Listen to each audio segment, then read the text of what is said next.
की?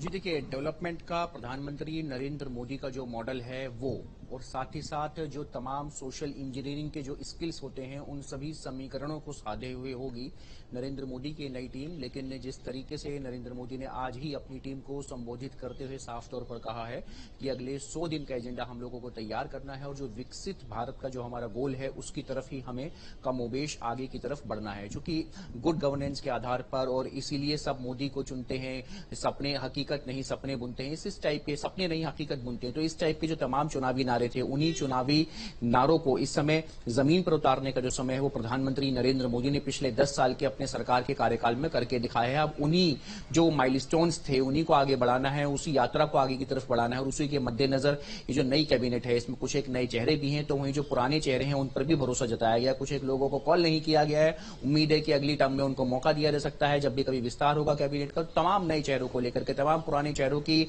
जो मैच्योरिटी होती है, जो अनुभव होता है, उसको संजोए हुए कैबिनेट का जो रुख है अभी वो ये दिखा रहा है कि अगले, और चूंकि जो साथ में इस समय एनडीए के सहयोगी दल भी हैं, जेडीयू भी है और टीडीपी भी है, उसके भी नेता शामिल हैं, तो एक समावेशी भारत का एक जो रुख हो सकता है कह सकते हैं उसको लेकर के। और एनडीए का ये मंत्रिमंडल, ये मोदी का मंत्रिमंडल नहीं है, बीजेपी का नहीं है, एनडीए का मंत्रिमंडल है, जो प्रधानमंत्री नरेंद्र मोदी का जो हार्ड विजन है ग्लोबल भारत का, उसकी तरफ आगे बढ़ाने वाला विजन है। और अगले 100 दिन के लिए प्रधानमंत्री ने साफ तौर पर सभी को संबोधित करते हुए चाय में कहा है कि अगले 100 दिन का अपना जो एजेंडा है उसे बनाइए, ताकि हम लोग तेजी से भारत के विकास के लिए, भारत के डेवलपमेंट के लिए उसको हम लोग लागू कर सकें।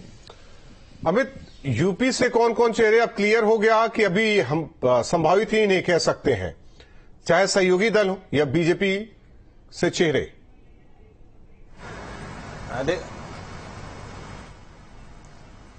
बिल्कुल, देखिए राहुल, उत्तर प्रदेश की बात करें तो बीजेपी को 2024 के लोकसभा चुनाव में भारी नुकसान उत्तर प्रदेश में उठाना पड़ा। 2014 या 2019 की सरकार की बात की जाए तो उत्तर प्रदेश से 9 जो कैबिनेट मंत्री थे वो रहे हैं। इस बार 3 खुद कैबिनेट के सिटिंग मंत्री जो हैं वो चुनाव हारे हैं। अभी तक की अगर बात की जाए तो 6 चेहरे स्पष्ट तौर पर खुलकर सामने आए हैं। उसमें अनुप्रिया पटेल, चैन चौधरी, राजनाथ सिंह, और इसके अलावा हम बात करें तो पंकज चौधरी हैं और BL वर्मा।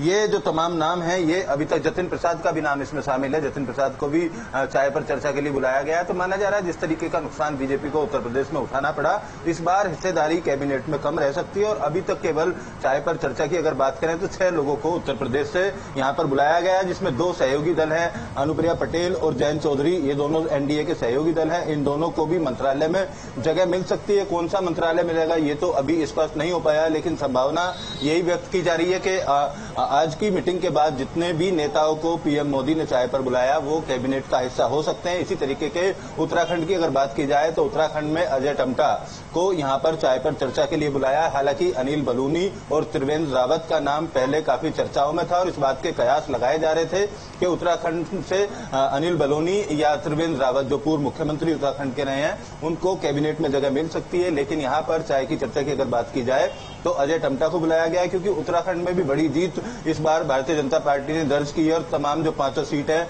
वहां पर जीत दर्ज करने के बाद जो कयास थे उन कयासों के उलट अभी जो तस्वीर है वो फिलहाल दिखाई दे रही है। फिलहाल शाम की तस्वीर और देखनी होगी कि किस तरीके की तस्वीर बदलती है। जिस तरीके से